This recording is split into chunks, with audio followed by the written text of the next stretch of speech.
Bismillahirrahmanirrahim. Alhamdulillahi rabbil alamin. Wa bihi nasta'in ala umuri dunya waddin.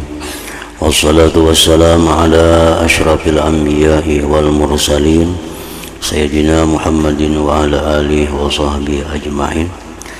Qala al-musannif al-imam Abu Hamid al-Ghazali rahimahullah wa nafa'ana bi'ulumihi fid dharain. Wa amma husnul zan fahuwa mustahabbun fi hadzal waqt wa qad dzakarna dzalik fi kitabir raja wa qad waradatil akhbar bi fadli husnil zan billah. Dakhala Wasilah ibn al-Asqa ala marid faqala akhbirni kayfa zannuka billah qala aghraqatni dhunubun li wa ashraftu ala halakah walakinni arju rahmat rabbi. Fakabbara Wasilah wa kabbara ahlul baiti bitakbirih wa qala Allahu akbar. Sami'tu Rasulullah sallallahu alaihi wasallam yaqulullah ta'ala ana 'inda dhanni 'abdi bi falyadhunna bima syaa.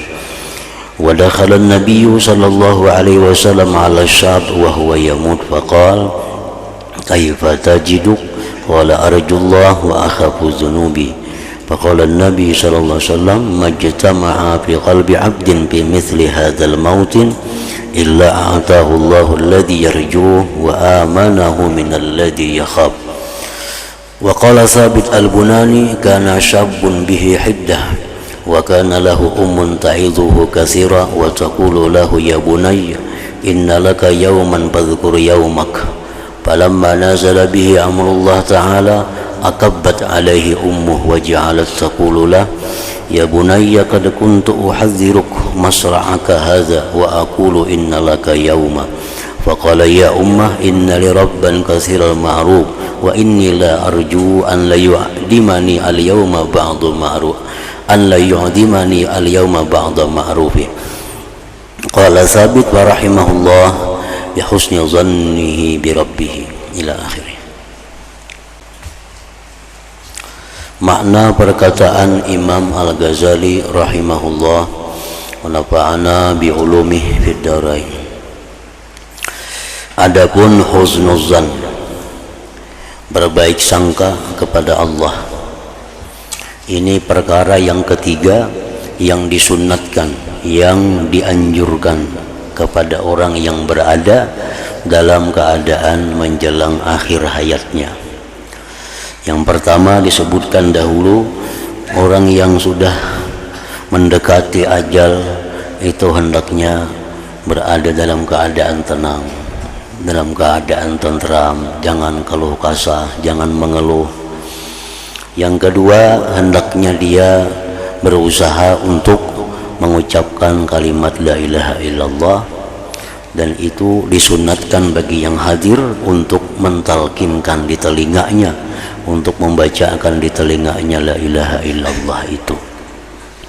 Nah, yang ketiga, keadaan yang ketiga yang sangat dianjurkan bagi orang yang dekat ajal, berbaik sangka kepada Allah Subhanahu wa ta'ala.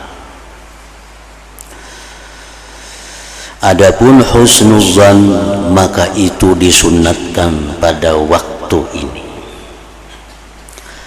dan telah kami sebutkan yang demikian itu pada Kitabur Raja, dan hadis-hadis telah datang dengan keutamaan husnuzan dengan Allah Ta'ala. Jadi artinya bukan hanya menjelang ajal, tetapi dalam keadaan-keadaan lain pun husnuzan kepada Allah itu sangat dianjurkan. Namun pada waktu mendekati ajal itu sangat kuat anjurannya.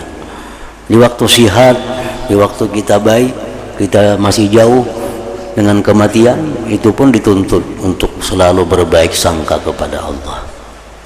Nah, pengertian berbaik sangka kepada Allah itu adalah meyakini di dalam hati bahwa Allah itu bermaksud baik dengannya. Itu pengertian husnuzan billah. Allah itu bermaksud baik dengan dirinya. Nah, ini dituntut dimanapun kita berada, sedang apapun kita mesti husnuzan dengan Allah. Kita mendapat satu nikmat dari Allah, nah kita husnuzan bahwa ini adalah Allah bermaksud baik kepadaku dengan memberi nikmat ini. Kita dapat hal-hal yang kada nyaman, hal-hal berupa musibah, nah itu pun kita husnuzan dengan Allah. Artinya apa? Bahwa dalam hati kita meyakini bahwa bala bencana yang dikirim Allah kepadaku ini adalah tujuannya baik dari Allah. Nah sama kayak mantri, kayak dokter, nah, menyakiti kita, menyuntik kita, kadang-kadang membedah kita. Nah itu kita yakin bahwa dokter ini tujuannya baik.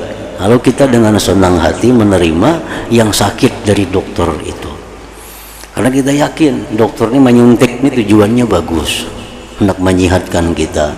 Bahkan mau operasi kita rela, karena kita yakin tujuan dokter ini adalah bagus. Nah demikian lagi, lebih lagi Allah subhanahu wa ta'ala, Allah kirim kepada kita hal-hal yang tidak menyenangkan, baik pada diri kita, penyakit, atau pada harta, atau pada yang lainnya. Kita husnuzan, ini adalah tujuan Allah baik, agar aku baik, agar aku sihat rohaniku, agar aku selalu dekat dengan Allah. Nah itu husnuzan ngarannya. Nah dalam keadaan menjelang ajal itu lebih lagi husnuzan ini diutamakan. Wasilah ibnul Asqa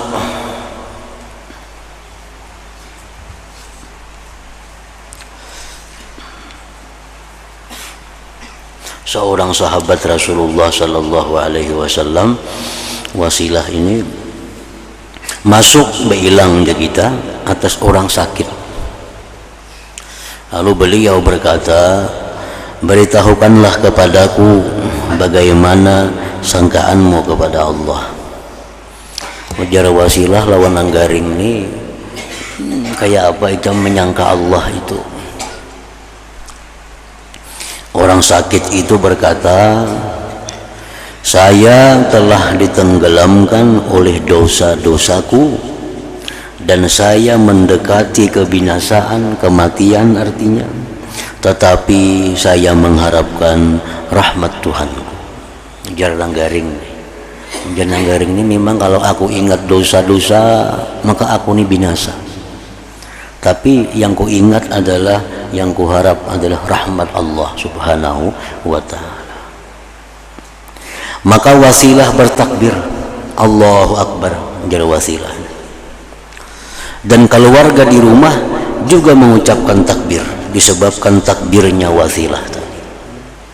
Dan Wasilah berkata, Allahu Akbar, saya mendengar Rasulullah Sallallahu Alaihi Wasallam bersabda, Yaqulullahu ta'ala, ana 'inda dhanni 'abdi bi falyadhunna bima syaa. Artinya Allah Ta'ala berfirman, aku menurut sangkaan hambaku kepadaku, maka hendaklah ia menyangka kepadaku apa yang ia kehendaki. Sangka kepada Tuhan. Apa yang kita hendak? Kalau kita hendak menyangka baik kepada Tuhan, maka Tuhan pun baik kepada kita.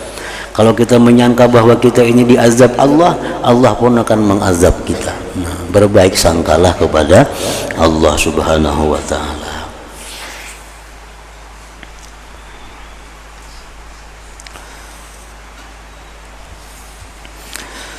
Rasulullah Sallallahu Alaihi Wasallam masuk, artinya bailang, kepada seorang pemuda dan ia akan mati. Kemudian dalam keadaan sakit, dalam keadaan sudah parak ajalnya. Lalu beliau bersabda, kaifa tajiduk, wahai pemuda, bagaimana kamu mendapatkan dirimu? Artinya kayak apa rasanya ikam nih, wahai pemuda, kayak apa rasanya nih? Pemuda itu menjawab, saya mengharap rahmat Allah dan saya takut dosa-dosaku. Artinya ulun ini takutan lawan dosa-dosa banyak yang diperbuat, tapi selalu mengharap rahmat Allah. selalu mengharap rahmat Allah. Lawan dosa takutan, tapi bila ingat rahmat Allah, nah itu yang diharapkan hanya rahmat Allah. Maka Rasulullah sallallahu alaihi wasallam bersabda, "Majtama'a fi qalbi 'abdin bimithli hadzal mautin illa a'tahu Allahu alladhi yarju wa amanahu min alladhi yakhaf." Artinya, ujar Nabi, tidaklah berkumpul harap dan takut dalam hati seorang hamba pada seperti tempat ini, artinya pada waktu mendekati ajal, melainkan Allah memberikan kepadanya akan yang diharapkan dan ia memberikan keamanan kepadanya dari yang ia takutkan. Jadi artinya orang yang dalam sudah mendekati ajal, ia takut dengan dosanya, terhadap siksaan Allah. Nah, Allah amankan dia dari siksa itu, dan dia mengharap kebaikan Allah, mengharap rahmat Allah, maka orang itu Allah berikan rahmatnya. Nah, kan orang yang dalam sakarat ini kada kawa lagi nyoba ibadah, sembahyang kada kawa lagi, duduk dan diduduk akan sudah, behiring dihiring akan, puasa makin kada kawa lagi nya, membaca Quran sudah mulutnya sudah kada tapi bisa bersuara lagi. Nah, orang yang dalam keadaan sakarat ini yang diandalkan apa? Hanya amal hatinya, hanya perbuatan hati. Sedangkan amal hati yang paling baik pada waktu itu adalah berbaik sangka kepada Allah. Itu aja lagi.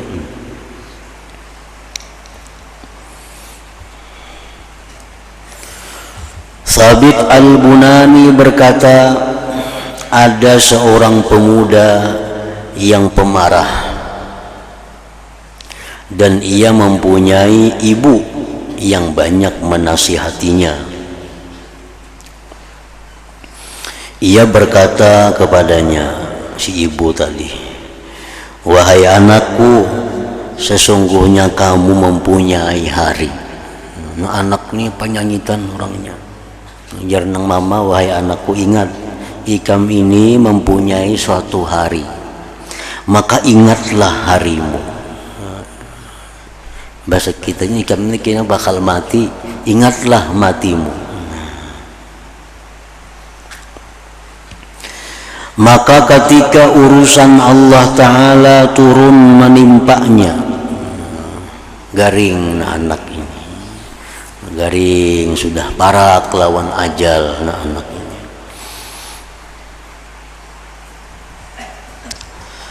Maka ibunya menelungkup di atasnya, dan ibunya berkata kepadanya, "Wahai anakku, aku telah memperingatkanmu akan jatuhmu ini, dan aku katakan kepadamu, sesungguhnya kamu mempunyai hari." Kan sudah ku ingatkan, sudah ku nasihati, hati-hati, ikam kini ada mempunyai satu hari, ikam satu saat akan mati artinya. Maka pemuda itu berkata, "Wahai ibuku, sesungguhnya saya mempunyai Tuhan yang banyak kebaikannya." Jadi pemuda ini, "Wahai ibuku, ulun ini ada bisi Tuhan yang banyak kebaikannya, dan sesungguhnya saya mengharapkan agar dia tidak meniadakanku pada hari ini akan sebagian kebaikannya. Tuhanku tuh banyak berisi kebaikan, dan hari ini aku mengharap bahwa aku ini kada luput dari kebaikannya itu." Sabit berkata, maka Allah memberi rahmat kepada pemuda tadi dengan sebab bagus sangkaannya kepada Tuhannya itu. Akhirnya pemuda ini dapat rahmat oleh Allah Subhanahu wa Ta'ala karena sangkaannya bagus kepada Allah. Aku punya Tuhan yang banyak kebaikannya, dan aku berharap bahwa hari ini aku akan luput dari kebaikan itu. Sangkaan yang bagus kepada Allah ini. Nah, akhirnya pemuda ini dapat rahmat dari Allah Subhanahu wa Ta'ala.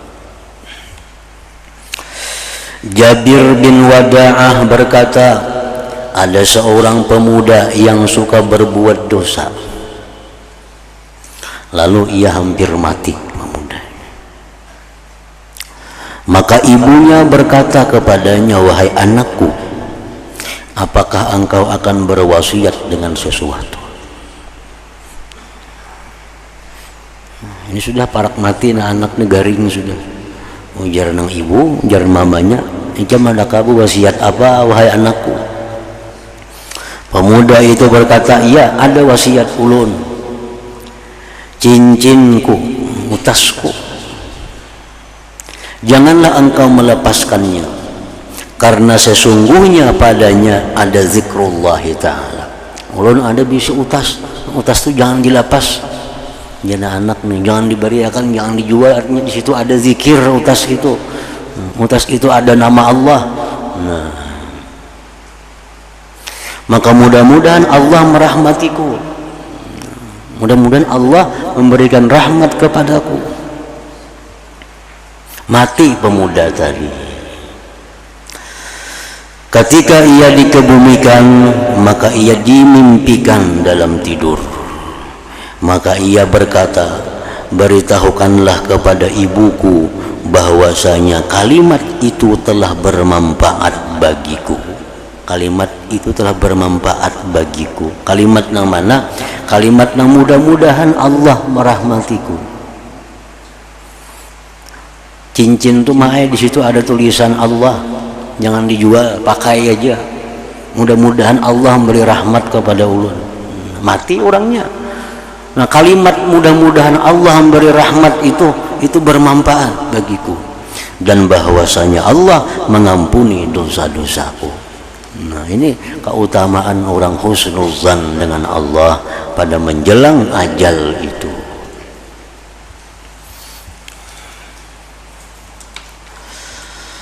Orang Arabi sakit, orang dusun ya, kita Arab ini orang dusun, orang kampung yang jauh dari kota, baik ini dari orang Arab atau bukan Arab, disebut Arabi.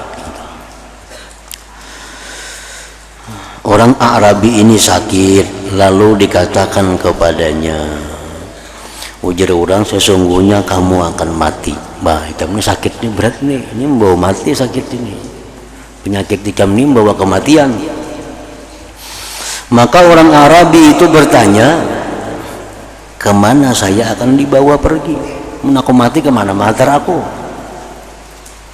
Mereka menjawab, kepada Allah. Namun nikah mati kami dikebumikan, diserahkan kepada Allah. Orang Arabi itu berkata, tidaklah kebencianku bahwa saya pergi kepada orang yang tidak dilihat kebaikan selain darinya. Nah, kalau kayak itu aku kada benci mati. Kalau kayak itu aku kada takut mati, karena aku akan dibawa kepada orang yang tidak ada kebaikan selain datang daripadanya itu orang tadi. Kan ini baik sangka lawan Allah ngarannya. Kalau aku mati, aku diatar lawan Allah, aku kada benci, kada takutan, karena aku akan diatar kepada orang yang segala kebaikan pasti datang daripada Allah itu.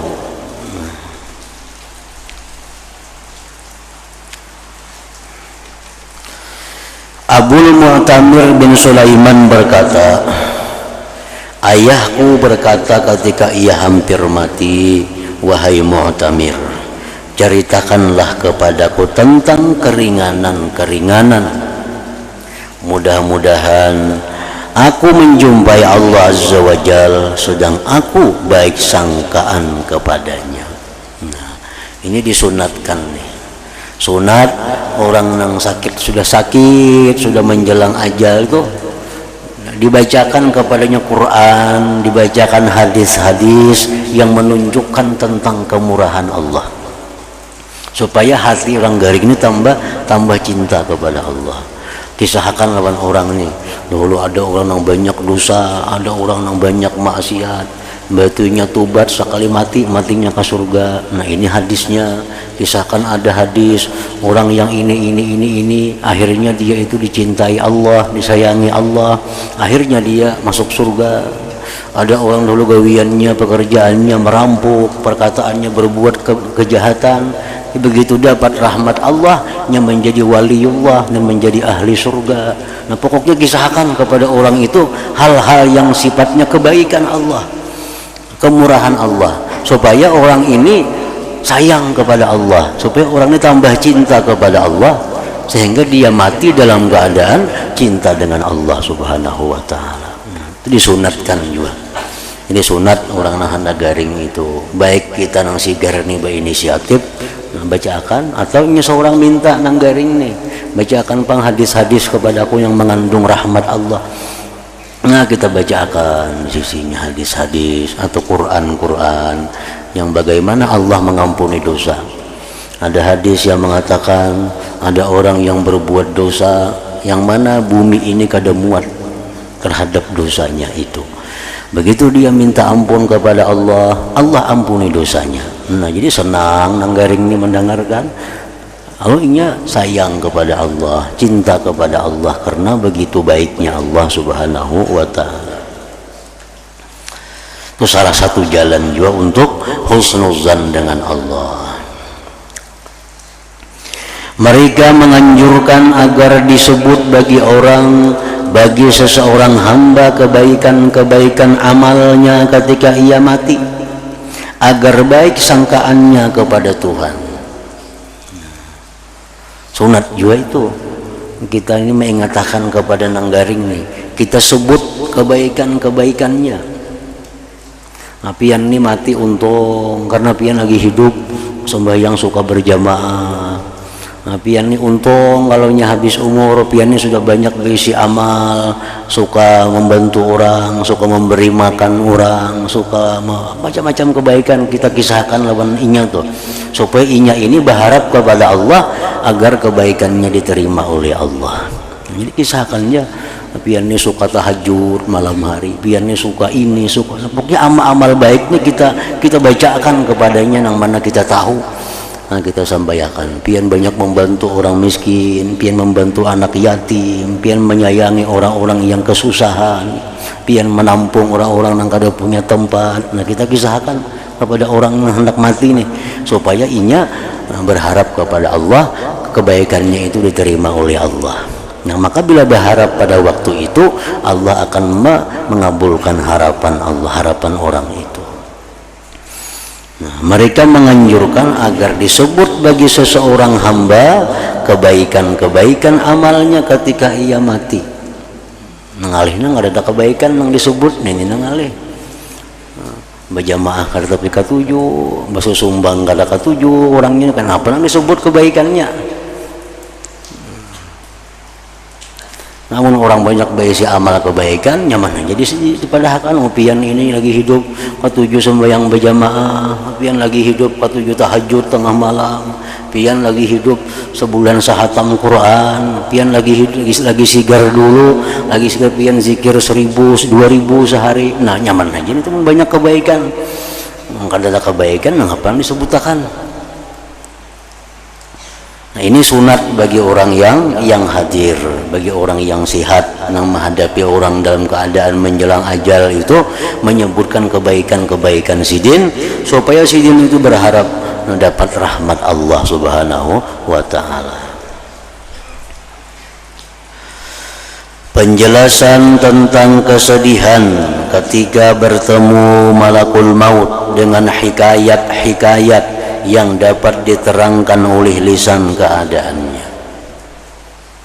Ash'ath bin Aslam berkata, Nabi Ibrahim alaihissalam bertanya kepada malakul maut, namanya Israel, dan dia malakul maut itu mempunyai dua mata, satu di mukanya dan yang satu di tengkuknya, di belakangnya. Jadi mata Israel itu sebiji di muka, sebiji di belakang.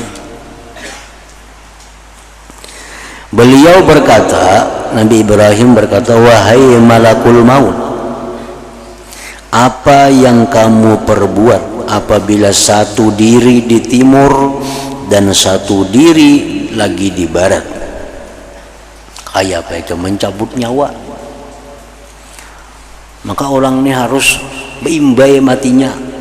Nang saekum ada di ujung bumi sana, nang satunya di ujung bumi di barat sana. Kayak apa itu mencabuti nyawanya itu. Dan terjadi penyakit kulira. Orang penyakit taun, kulira 1000 sekali mati. Kayak apa itu mencabuti nyawa nang orang beribu-ribu itu. Dan dua barisan perang bertemu, orang berperang begitu dibom 100 nang mati itu kan. Kayak apa mencabutinya. Maka bagaimana kamu perbuat wahai malaikat maut? Malakul maut menjawab, saya panggil roh-roh dengan izin Allah. Maka roh-roh itu di antara dua jariku ini.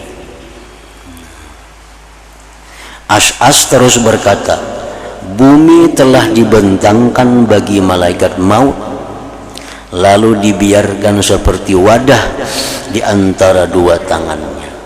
Jadi bumi ini, kalau malaikat maut itu kalau diandak di tangannya, bumi itu di antara dua jariji malaikat maut saja.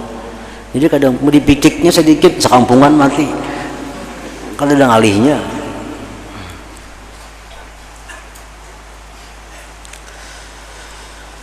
Bumi telah dibentangkan bagi malaikat maut, lalu dibiarkan seperti wadah di antara dua tangannya. Ia mengambil daripadanya apa yang dikehendakinya. As'as terus berkata, dialah yang memberi kabar gembira kepadanya. Malaikat maut inilah yang memberi kabar gembira kepada Nabi Ibrahim bahwa ia Ibrahim adalah kekasih Allah, adalah Khalilullah Azza wa Jalla. Malaikat maut ini yang menyampaikan kepada Nabi Ibrahim bahwa engkau wahai Ibrahim Khalilullah, adalah kekasihnya Allah Subhanahu wa ta'ala.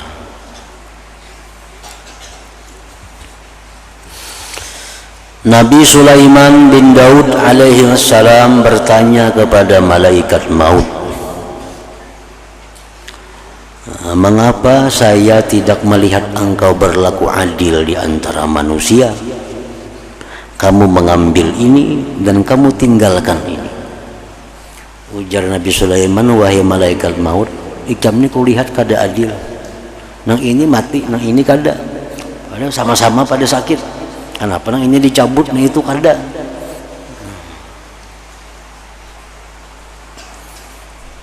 Ada orang motor terbalik.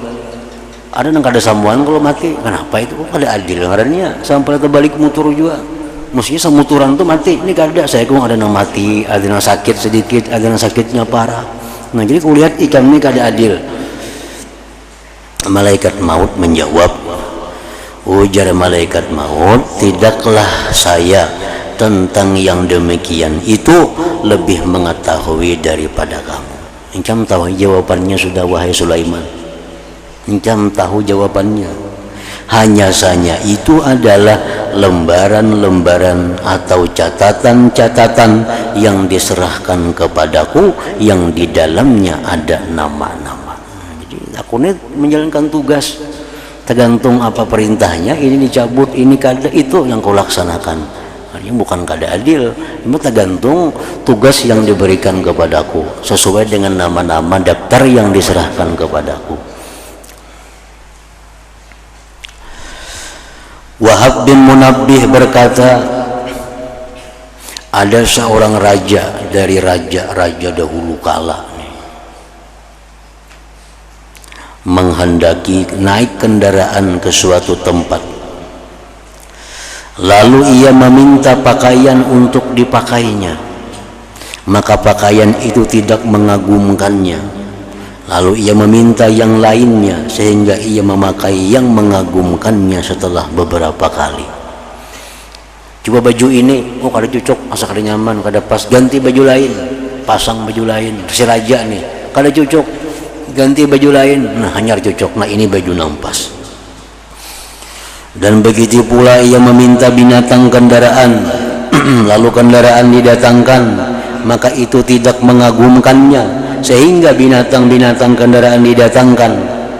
Minta kuda, unjuk kuda ini, kuda bagus kudanya, cari yang baik lagi.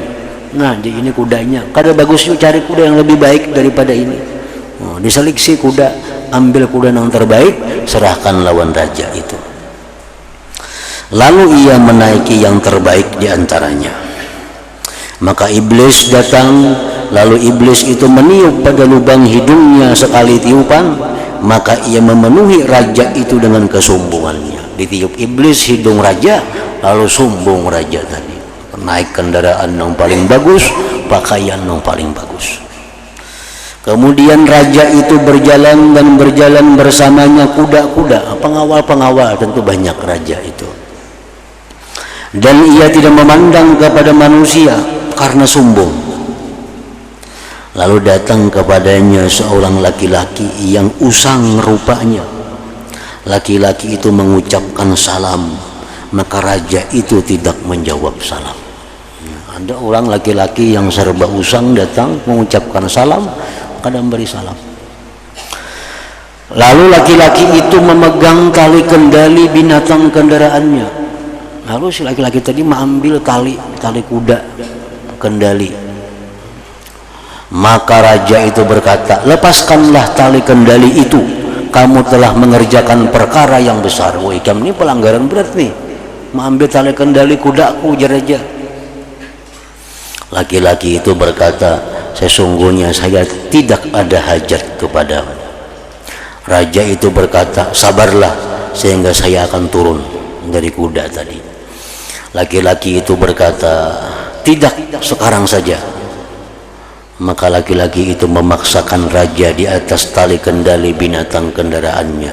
Raja itu berkata, sebutkanlah hajat itu. Laki-laki itu berkata, itu rahasia. Hajatnya rahasia, dia laki-laki tadi. Maka laki-laki itu mendekatkan kepalanya kepada raja dan membisikkannya seraya berkata, saya adalah malaikatul maut. Dia laki-laki itu, saya adalah malaikat pencabut nyawa. Maka berubahlah warna muka raja dan gemetarlah lisannya. Kemudian ia berkata, si raja tadi, tinggalkanlah saya sehingga saya kembali kepada keluargaku dan memenuhi keperluanku, dan saya mengucapkan selamat tinggal kepada mereka. Ujar raja, minta waktu sedikit, aku balik dulu ke rumah, mengumpul kula-kula semua. Malaikat maut berkata, tidak, demi Allah, kamu tidak melihat keluargamu dan barang-barang milikmu selama-lamanya. Lalu malaikat maut itu mencabut nyawa raja, maka raja itu pun jatuh seolah-olah ia seputung kayu. Kemudian malaikat maut itu pergi, lalu ia menemui seorang hamba yang mukmin dalam keadaan demikian. Maka ia mengucapkan salam kepada orang mukmin tadi, lalu orang mukmin itu menjawab salam kepada malaikat maut. Maka malaikat maut itu berkata, sesungguhnya saya mempunyai hajat kepadamu yang akan saya sebutkan pada telingamu. Orang mukmin itu berkata, kemari, sebutkanlah. Maka malaikat itu membisikkan dan berkata, aku adalah malaikat pencabut nyawa. Maka orang mukmin itu berkata, selamat datang dengan orang yang telah lama perginya atasku. Ikam yang kutunggu-tunggu, ya orang beriman itu. Maka demi Allah, tidak ada di bumi orang yang pergi yang lebih saya sukai bertemu dengannya daripadamu. Ikam ini orang paling kutunggu di muka bumi, ya ikam ini orangnya. Malaikat maut itu berkata, tunaikanlah hajatmu yang engkau keluar karenanya. Ya malaikat maut, ikam napa hendak gawe dulu. Ikam ada keperluan, birisakan keperluan ikam. Kalau sudah selesai, hanya aku cabut nyawamu. Nah, malaikat maut bersikap lembut kepada orang yang menunggu kedatangannya. Tapi malaikat maut akan bersikap kasar, kada mau ditawar kalau kepada orang yang benci dengan kedatangannya. Jadi malaikat maut tunaikanlah hajatmu yang engkau keluar karenanya. Kenapa hendak gawe dulu habisakan, hanya aku cabut. Orang mukmin itu berkata, tidak ada bagiku hajat yang lebih besar padaku dan lebih saya sukai daripada bertemu Allah Ta'ala. Hajatku paling besar bertemu Allah. Kalau dan aku tunggu-tunggu lagi. Malaikat maut berkata, pilihlah atas keadaan apa yang engkau inginkan bahwa saya mencabut nyawamu. Betawar pula malaikat macam hendak kayak apa aku cabut, rahatan berdiri kah, rahatan duduk kah, rahatan kayak apa. Orang mukmin itu berkata, apakah engkau mampu berbuat demikian? Malaikat maut berkata, iya, saya diperintah dengan demikian.